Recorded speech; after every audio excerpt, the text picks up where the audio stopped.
All right, of course I got it. Hello. Sean J. Brady on Vivino with my man, Jaton B. Gunter out in California. He's a sommelier. I'm a regular wine guy. And we're doing some fun stuff right in time for the holidays. Just in time, if you will. What is it? Oh, you saw the title. It drew you in. You want to know what we're tasting? And it's not just tasting regular wine, it's tasting bubbly. That's right. I got a couple of Cremant, and Jay has got a Cremant and a Champagne, all from France today. Jay, my man in California, how you doing, sir? As always, I get to hang out with you and drink wine, so I am great. And I've been looking forward to this episode. We've been talking about bubbles for a long time, and this is like I love bubbles, whether it's standard bubbles from anywhere in the world, or you're looking at Cremants from France, or Champagne, or Franciacortas, Cava. I love bubbles, and so this is going to be a fun episode for me. If I get a little giggly, just know that I'm in my happy place and allow me that. So today, this is actually not a Cremant, but this is out of Loire Valley. And we're going to be talking about this going forward. But I want to let you guys know why we're doing this episode. The holidays are here. And everybody's looking for great gifts to give, friends at a party or even like a boss or anybody like that. And bubbles is always a good thing to look for. But we wanted to give you guys value. So we have pretty value like driven bubbles here that are outstanding wine. But we wanted to give you some options as far as where to, to get some wine for as a gift. So that's what this whole episode is about: value bubbles for gifts and gift ideas. So we're gonna have a lot of fun with this. And I think I'm not starting this one off. I'm not leading this off today. It's my boy Sean over there is gonna lead off with his first wine, and we're gonna do the same thing we did last time, where I'm gonna follow up behind him. He's gonna follow up behind me with his second wine. I'm gonna do my second wine.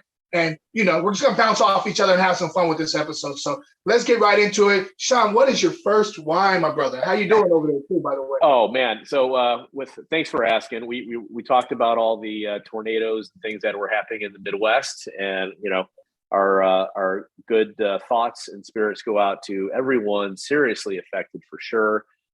Fortunately, I don't know anyone directly impacted, even though I have a lot of friends who are actually in Kentucky right now with a lot of family in Kentucky. Fortunately, everyone that they know and I've met are all okay. So that being said, I'm doing fantastic. Now, as I mentioned in some other posts, champagne and sparkling are not necessarily my forte. I've had it a few times. I've had a few bottles over the years, usually at New Year's Eve, sometimes with plastic corks, sometimes with real corks. And it's been a whole bunch of fun in between. But I wanted to get something that was from France. And I knew this was going to be a little problem at some of the places because some people just, it's like, oh, yeah, this is a champagne. I'm like, well, it's not an actual champagne. And I know for those that are, much more on the champagne in the world of champagnes, and where I am not, that some people were calling this a champagne. I'm like, well, it's from France, but it's not a champagne per se. But it is from, this one was, Blanquette de Lemur. So can you see that? Yeah, so, I see. There you go. So yeah, I know. Yeah, okay. so this should be found about everywhere. I have seen this bottle from Costco to our local, a few of our local vendors, to I think they even had it at Target. So it's really all over the place. And the price point a little bit ranges, but everything I found is under $15, so a lot more affordable. I did pour this, and on the nose. Now, Jay, I just don't know. Do you just do it the same way we just do a regular wine? Put your nose in that wine. I know bubbles may get into your nostrils a little bit. Shake it off. Put your nose right back in there and smell it. Back in the day when I was doing more beer stuff, I was basically snorting beer bubbles. And I don't want to do that with sparkling wine bubbles. Make your eyes water. I know. Oh, and then I did learn something new. So and correct me if I'm wrong. So I learned a little bit about the mousse of a wine or of the sparkling. Mm-hmm. So I don't know how much bubbles that is, but it seems like there is very few bubbles. they dissipated rather quickly, and that's okay. But on the nose, yeah, it doesn't affect the quality of the wine. Sometimes some have really fine bubbles, some have a little bit rounder, like more robust bubbles. It really, I mean, the mousse and the foam doesn't determine like the quality of a wine, especially with some of those old like champagnes. sure. It's amazing champagne, you know.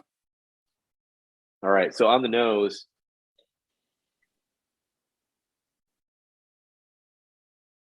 it just seems like a nice. I specifically asked for and requested things that weren't too sweet, so I didn't want like a prosecco type of thing or some of the other sweet ones. But these are brutes. But I'm like, well, is this a dry brut, a drier side brut? And usually I like very dry.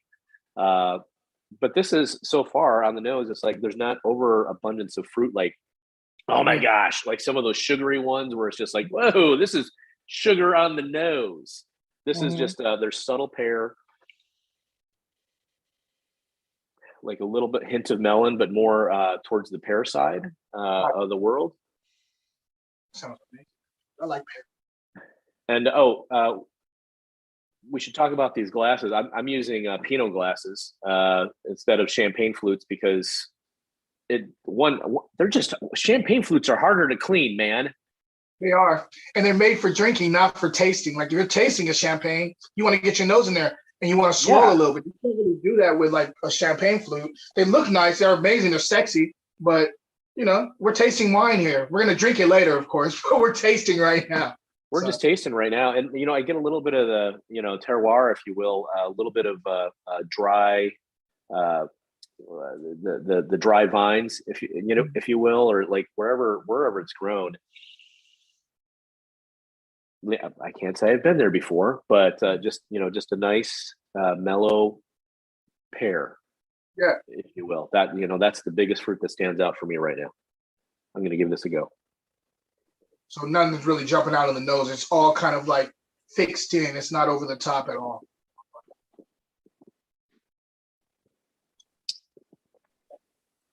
Yeah, a little earthy. A little bit of that pear still comes through. So not like a sweet pear. But just more, it's like, oh yeah, this is just a just right pear, like you'd like to have in a tart before you add sugar and things like that to it. So just a really nice, dry, surprisingly, I wasn't sure what I was getting for the price point. I was a little worried. But if you're not an everyday sparkling drinker, I think you'd actually enjoy popping a cork of this. I mean, it's fun to pop the cork. I did it on the Instagram. And it's really fun to do that, right? A little celebratory, but in the same breath, there's the connoisseurs of finer things, and this one might be for what was that one show? I forget that. This one's for spraying, and this one's for enjoying. So I would hate to see anybody just spray and waste anything, but when you can taste it. But it's this is just really nice and dry. It's again, I was looking for something that wasn't sweet. I prefer drier whites to begin with, and this hit the mark. $13. Very happy. Good little bubbles to bring to your friend and like put them on some French bubbles, and that's not champagne, still on top tier stuff. I like it. Yeah, I'd like to get. I have some cheeses in the background and some nuts, and I'm like, you know what, this would be perfect for that. I wouldn't even add. You could add some sliced pear or melon, possibly even apple. But like a green apple, right? That might be really fun with this. But you don't even need anything. It's just a nice little enjoyable sparkling from malt, if you will. I love it.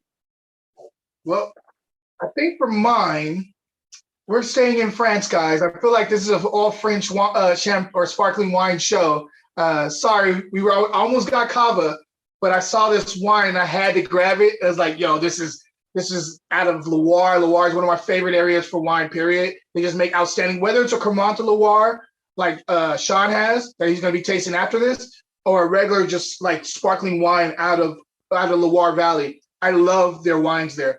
And the one we're dealing with today is out of Loire, out of Saumur. And this is the Clair de Lune de Bussy Brut. So this is totally dry.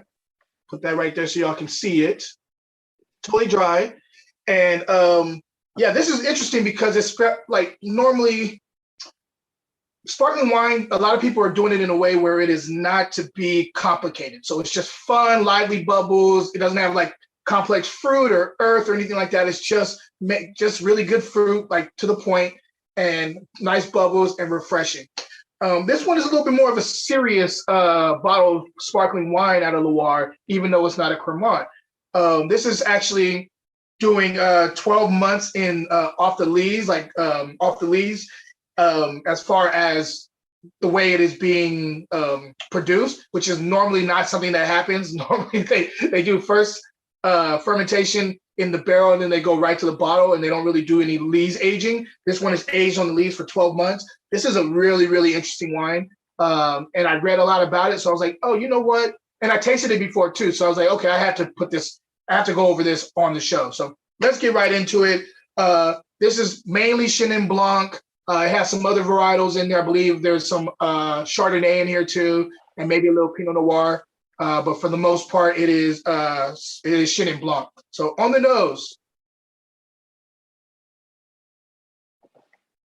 So immediately I get pear, I get like a sliced green apple, I get a little bit of like this candied lime,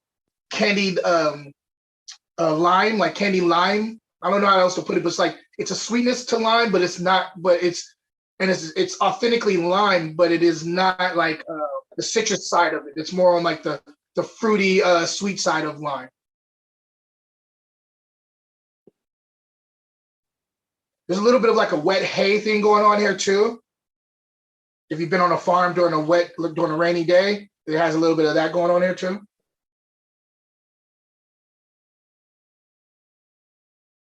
There's a bit of a white underripe peach going on here too. A little bit of banana and also a little bit of pineapple. Let's go ahead and taste it and see if everything's translating. Mm-hmm.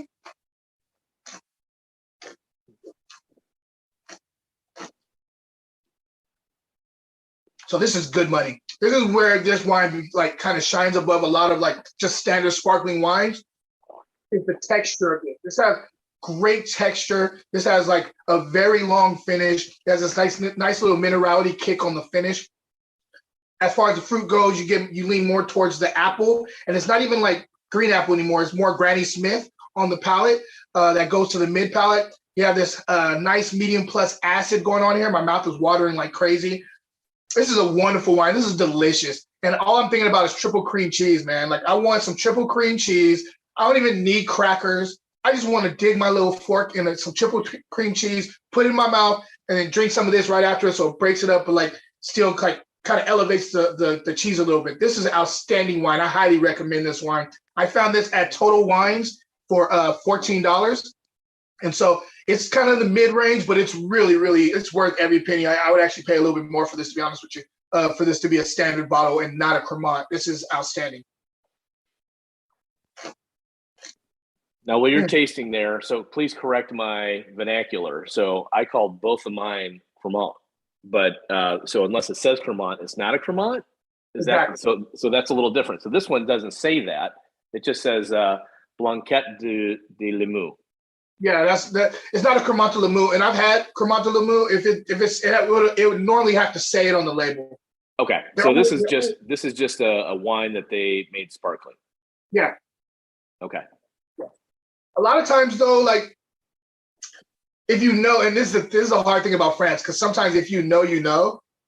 And so if you know that these families always like because of where they're growing the grapes, it's a Cremant vineyard, then you kind of have to be like, you have to give it to them, but they may not put it on the label. So it just really depends. There's some people that are like, it's the French. They're very, I'm gonna do what I want, type of way. Like, so sometimes they won't, they're like, they want to buck against the system, even though it's a Cremant, they won't tell people it's a Cremant. I don't care about that. You know what I mean? Like, that's just kind of their attitude sometimes. So what's the difference between a Cremant and a not a Cremant, besides them putting it on the label? It's, so it has to do with the grapes that are in the wine. Okay. And like you have to have a certain percentage of a certain grape to call it a Cremant from a specific area. Also, it has to be your best fruit. And France is very big on monitoring all this stuff. Like they don't play around. Like if you try to fake throw some other things in there, they test everything. They're very strict about that kind of stuff. So it would have to be your top tier fruit, and it would have to come more than likely come from a vineyard that is considered a Cremant vineyard, and that goes back. That's history stuff. So. Oh, that's awesome. Okay, so that really clears it up for me. So for my friends who are watching this and more on the whiskey side of things, that's like having bottled in bond. That means you have to have certain degrees and processes that you first, if you're going to call it bourbon, then you have to have a certain mash bill with so much corn in it. And then if you're going to have it bottled in bond, you have to have a higher proof, at least 50% greater proof, and 100%, 100 proof or higher, and at least 4 years in the barrel. So here we're getting distinctions where I do not speak French. It's not even a second or third or fourth language in my world.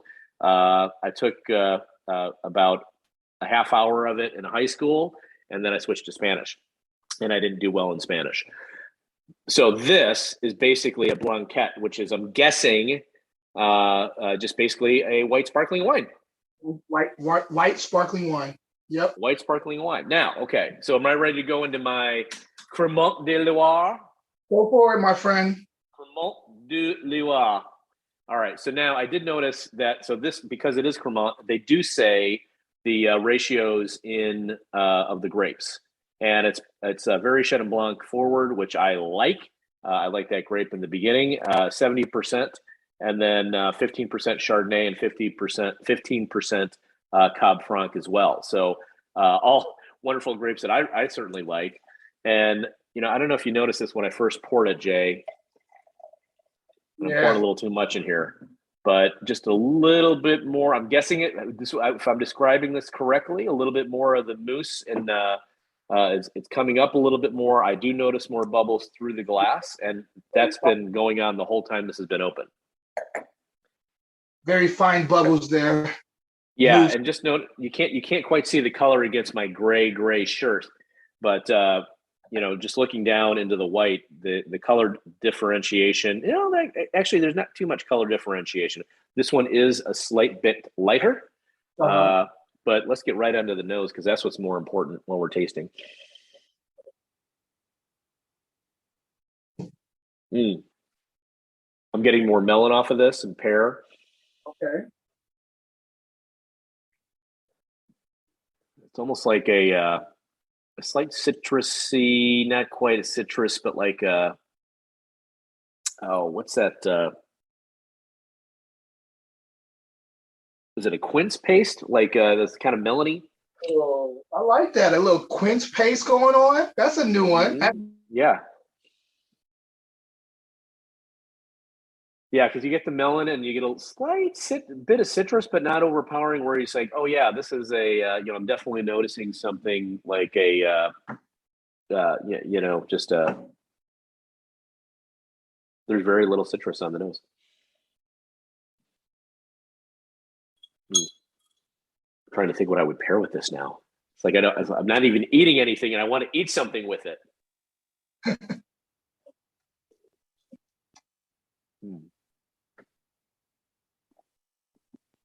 Now, I do notice on the palate, these bubbles are just that much finer. So it doesn't make a difference, like you said, in the flavor, but it's so much creamier than the first one. And like this, so that's where I think that the mousse comes from. It's like, wow, it's like, it makes my mouth happier. I understand. A happy mouth, man, is very important when you're drinking wine.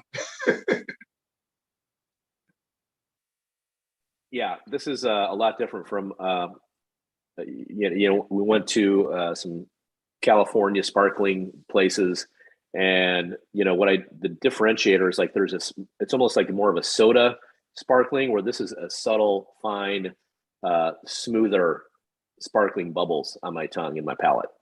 I got you. And that's really fun. And all those other descriptors are translating into the wine itself that came off the nose. So yeah, I would love to have some triple cream right now, a nice brie or something like that. And certainly even something on I would want to have bread with this, even though me and gluten don't agree so well.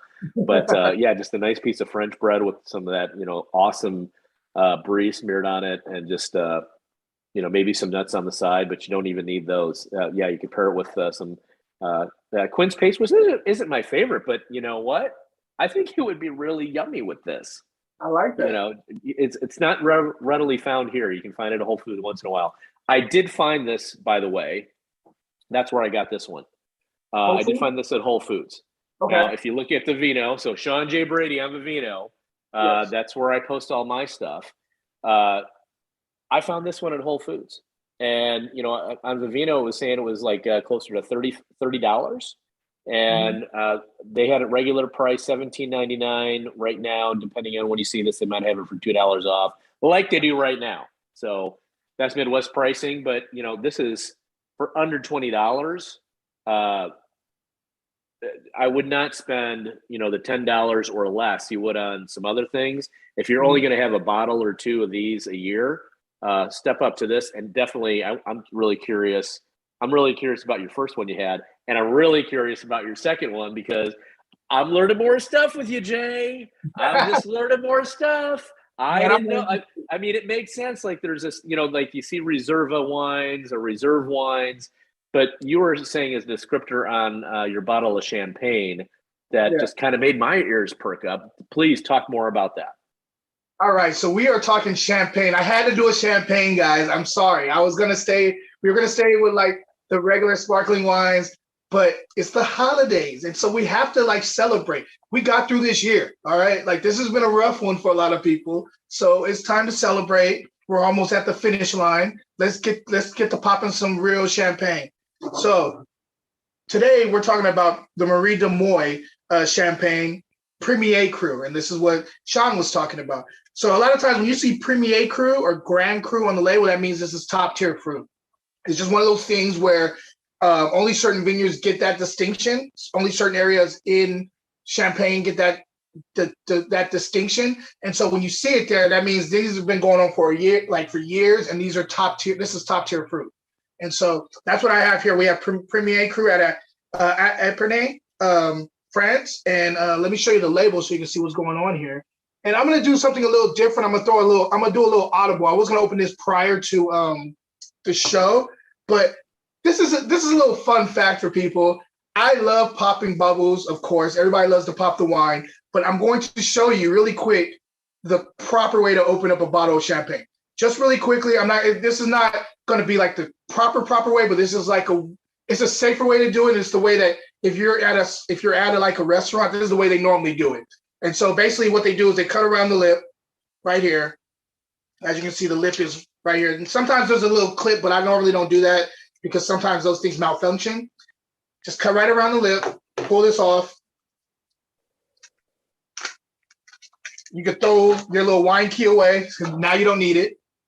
Make sure you always keep your finger on top of the cork, because you can fail. I've been to when I went to somm school, you could actually fail if you don't have your finger on the top and it pops out. You'll fail immediately right there. You won't be able to get your second level somm if you make it pop like that. And then you want to slowly turn the bottle till you start feeling a little give, and as much as you want, you put a little pressure on top, and you just get a little bit of a tss, and that's the proper way to open up a champagne. So just so you guys know, if you're ever going to take your somm test and you want to open up a bottle of champagne, that's the way to do it. Normally you put like a serviette over it, but we're not doing all that. I just wanted to show you the proper way, the safer way to do it. But again, it's celebration time. Pop that cork. Have some fun. I'm just saying. Anyway, all right, Jay, now question while you're pouring that. Yes, that sir. Looks lovely. So I noticed two things. One, you left the little things on it, the wire thing to hold it down. So you pulled that off together. Yeah. You kept your thumb on it the whole time. Yes. Because the problem is a lot of times if you take that cage off, that wire cage, it could pop. Pressure will pop it and you'll fail immediately. And it's also not safe because it's like a loaded weapon in your hand. These things shoot out. It could really take somebody's eye out or hurt somebody. So you always never point it towards anybody, always away. And you always keep your finger on the top of the cork as on top of the cage as you're untwisting. So if you're going for your second level sum, you got to know that. But if you're here from Missouri, we're used to blowing off firecrackers in our fingers. So, we're just going to pop the cork the way we want to. I ain't mad at it, man. I used to go to my homeboy's, an old friend's beach house, and that was part of the festivities. Every time we got to the beach house, we always opened up a bottle of sparkling, and it was like, all right, we're about to pop it. Go. Pop it right in the middle of everybody. It was great. It was good times. I love it. But anyway, let's get into the champagne. I am looking forward to like breaking down this for you guys on the nose.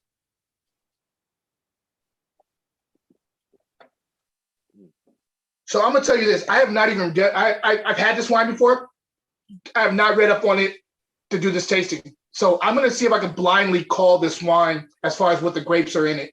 I cannot remember from the last time I tasted it what grapes are in here, but I'm gonna tell you off the nose. I'm gonna see if I can get it off the nose. All right. You can check me out on this and see if I'm wrong. And please leave in the comments. If I'm wrong, I'm wrong. It happens, right? I don't mind being wrong, but I want to see if my nose blinding skills are still up to par. So on the nose. So I immediately get this like kind of a little bit of like a butterscotch going on here. I get raw honey. I get pear.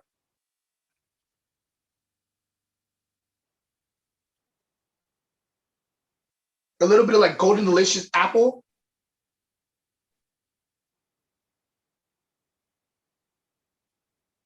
I get walnuts.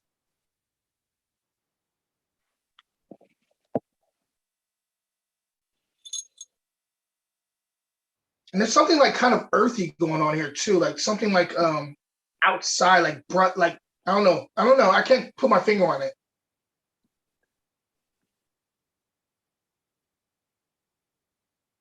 This is very complex on the nose. On the nose, I'm just gonna see if I can call it off the nose. I do believe this is mostly Chardonnay here on this wine. I think this is mostly Chardonnay as a grape, and maybe a little bit of Pinot, but I think it's more Chardonnay on this one. I think this is. I mean, it doesn't even say whether it's a Blanc de Blanc or a Blanc de Noir, but I would. Let's taste it. Let me just make sure I'm on top of this. Mm-hmm. Oh my goodness, this is so good.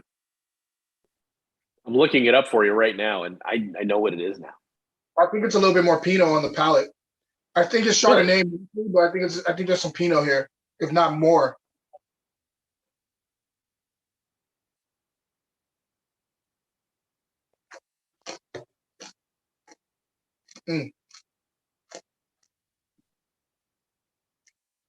Man. All right, so I know I got to break this down. This is just hard. I'm drinking it. It's so good. Like, it's hard to break this wine down. Very fine bubbles on your palate. Very great mouthfeel. Precision cut with the fruit where it's placed on your palate. I'm getting a lot of more green apple and more golden delicious throughout the palate, kind of like waltzing throughout the palate from the beginning to the end. There is medium plus acid here.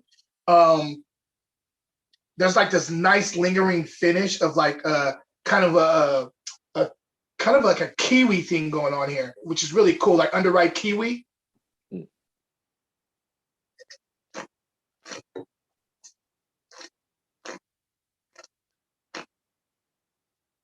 This is beautiful. Oh my goodness.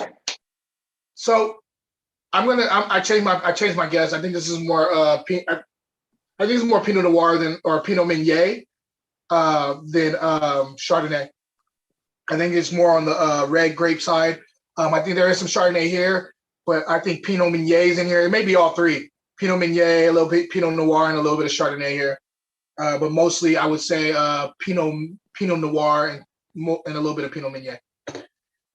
I love this wine. I highly recommend it. You guys have to get this wine. I'm telling you, if you're talking about gift giving for under 40, because if when you're looking for champagne, you want something under $40. That's a value right there. This is $38. Go grab this bottle right now and give it to your boss. Like they'll thank you. You'll get a promotion. I'm telling you, you get a promotion. This is an amazing bottle of wine. Highly recommended. And Very, yeah. Again, cream cheese, like triple cream cheese. Maybe even like some oysters would go amazing with this. Some Blue Point oysters would go amazing with this. Yeah, highly recommend this. Get some champagne under $40. Go for this. This is amazing. Yeah, I can drink. I can smell this all day. To be honest with That's awesome. you. Yeah. I'm looking on Vivino now, and all those grapes, you hit it spot on. Oh, really? It doesn't show the ratios in it, but it does say it has Chardonnay, Pinot Noir, and I'm gonna. What was the other Pinot you said? Pinot Meunier. Pinot Meunier. Yeah. So all three of those are in it, and taste characteristics: acidic, bold, of course, fizzy, and a lot of those. I love the descriptors. Some of them in here. There's toasted bread, a little yeasty, or I think you said the walnuts, and I think those tend to be that's nice where you get those proteins come through without it being toasted. And I'm like going, oh yeah, I'm wondering about the nuts, that sensations that I was passing up on because they weren't the first layer on my nose or on my palate. But way to go, Jay! You're just good at this stuff. I know I got a little long-winded. I'm sorry, but this is just champagne. It's really good champagne. That's and it's the only one we're having right now that is true champagne. Yeah, for real. But so thank you for helping everyone on all these fun distinctions. I'm certainly having a great time. I know Jenny in the background's having a good time. I know we're having a great time. So I think we just got to keep going and probably shorten up this video. But if you like what you see, please, please, please hit that bell, ring that bell, so to speak, and follow us because we're doing like stuff like this on a regular basis going into the new year. We're doing even more things as Jenny in the background will help us just improve our process, improve our content. And hey, we're failing forward with something we love and hope you enjoy it too, because it's certainly a great passion of ours. And we're just making a fun, great go of it all. So, Jay, anything else for you? You can find us, by the way, by subscribing here. You'll find all our information below. You'll see all the cool stuff that Jay's doing with his awesome publishing company. Yes, we like the books. And, and certainly all the wine things that are just coming through, just exuding out of our egos. So it's just, please, share it with your friends. Yes, please follow us. Like I feel like we love this stuff. We love talking about this juice. We love talking about this wine stuff. And if you are even mildly interested in wine, just go on the journey with us. Definitely feel free to like our content, follow us, check out what we're doing outside of this. We got a lot of stuff going on outside of this, but on top of that, inside of this, we're doing a lot. And 2022 is going to be amazing for us. So we're looking forward to you guys following us and joining us on our journey of wine.